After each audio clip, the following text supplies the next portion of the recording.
I started my career out as a prosecutor. I went to law school to be a prosecutor because I was a big believer in public safety and holding people accountable when they cause harm, and vindicating victims.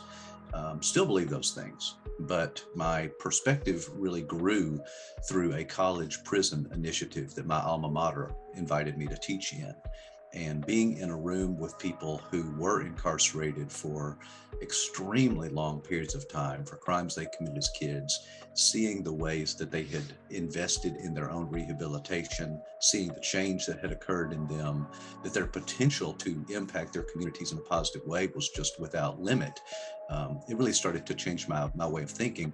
Kids should be treated like kids. They're not just little adults. They are fundamentally, constitutionally different. We know that they are different from adults. That's why we don't let them vote or serve on juries or in the military. That's why they can't get married. That's why they can't sign a contract. That's why they can't buy cigarettes or alcohol.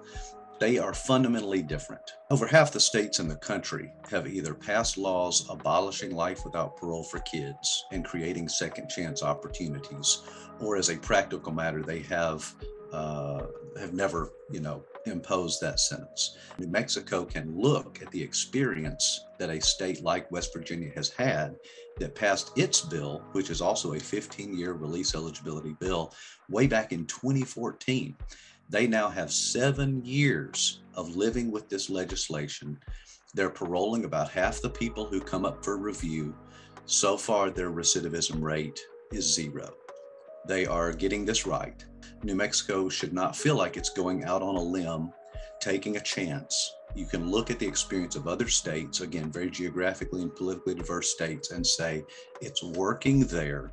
And it's time for New Mexico to align ourselves with the rest of the country and say that we're not going to give up on children.